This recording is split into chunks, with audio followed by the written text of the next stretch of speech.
Hey everybody, here is my Megadesk application,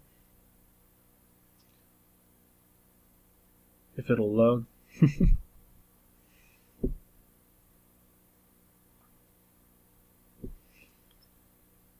So here we go.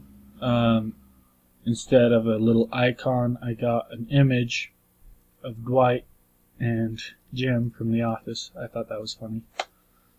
With my add quote, the material type works, the rush order works. I used the enum type to do that.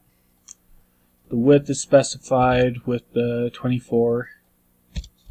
If you, of course, hit 12, it won't. And then at its max is 96, and it'll just jump down.